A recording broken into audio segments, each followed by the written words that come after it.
Ciao a tutti cari amici, oggi andiamo a preparare un dolce molto antico, Sorgerminos, un dolce antico dicevo che si preparava generalmente nella mia zona, cioè in Alto Ristanese, nel Guincer. Mi dispiace che è un dolce che si prepara davvero poco, sta andando quasi in disuso. Invece a me piace tantissimo presentarvelo perché lo amo in maniera particolare. Io ricordo quando le preparavo con mia mamma, facevamo queste montagnette di mandorle fatte a spicchi, erano una meraviglia. Allora andiamo a vedere tutti gli ingredienti che sono semplicissimi peraltro e poi prepareremo insieme Sorgerminos. Ecco qui amici tutti gli ingredienti che ci occorrono, come vi ho detto sono davvero pochi. Allora prima di tutto le mandorle, come vi ho detto, fatte a spicchi, 400 grammi. Mi raccomando, seguite tutta la ricetta anche sotto nell'info box.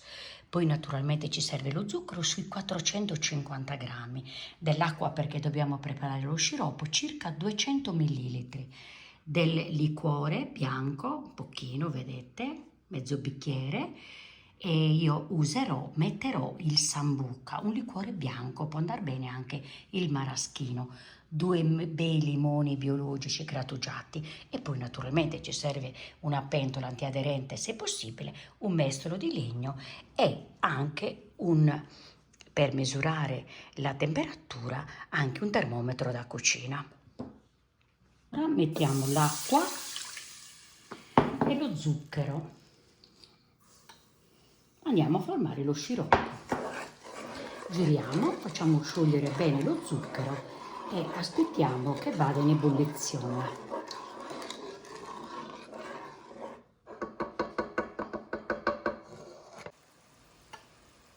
Come vedete ci sono le bollicine, quindi lo sciroppo sta andando, però noi dobbiamo aspettare un po' che faccia il solito filo, no? Come vi dico sempre, oppure con un termometro da cucina misuriamo, deve arrivare almeno 102 gradi. Intanto noi teniamo pronto il liquore, le mandorle e il limone già grattugiato. Lo sciroppo ha già passato i 100 gradi, allora mettiamo dentro il limone, il liquore, che abbasserà un po' adesso la temperatura, ma noi aspettiamo ancora. Per ultimo le mandorle.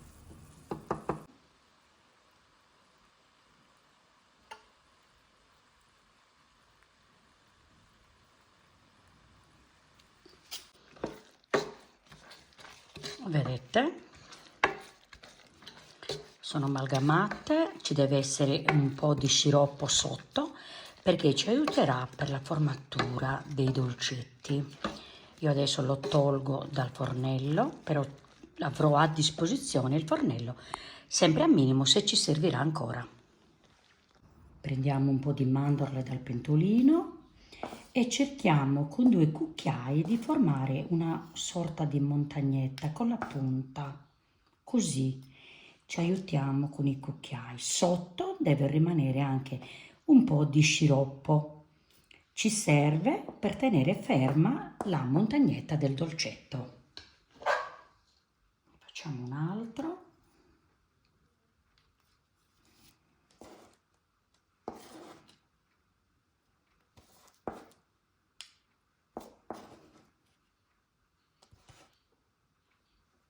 Questo poi si asciugherà del tutto. Ne prendiamo un altro pochettino, glielo mettiamo sopra per formare la punta. Giriamo sempre le mandorle dentro il pentolino per amalgamarsi bene e lo stesso sistema di prima. Se vediamo che lo sciroppo, lo zucchero si addensa troppo e diventa un po', non è abbastanza lucido, perde la lucentezza, noi lo rimettiamo un attimo nel fornello, magari aggiungendo un cucchiaino di acqua. Giriamo ancora il tutto e poi riprendiamo per la formatura dei dolcetti.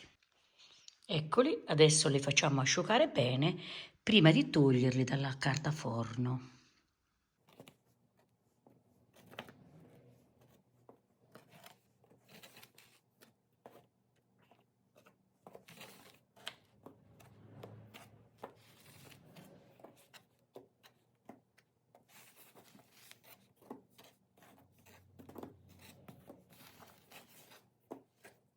Cari amici, dopo che Sor Zermino sfumi proprio asciutti, è arrivato il momento di abbellirli, perché questi dolcetti vengono abbelliti sempre, così li abbiamo conosciuti, con la foglia oro. La foglia oro è abbastanza difficile da reperire, anche da sistemare sopra, però oggi abbiamo dei prodotti in oro così che sostituiscono brillantemente anche la foglia oro. Per alimenti, naturalmente, abbiamo bisogno del prodotto e di un pennellino fino, in modo che facciamo appena appena, vedete? Il dolce diventa tanto tanto bellino, eh? Scuotiamo bene bene il prodotto, lo apriamo, eccolo, lo possiamo anche travasare, ma io lo prendo direttamente da qui, me ne serve pochissimo. Prendo il dolcetto, bagno un attimo in superficie col pennellino questo, il prodotto, e cerco di fare delle striscioline appena appena, senza esagerare, giusto per darle la brillantezza. Sembrano porcellanati proprio, devono essere così.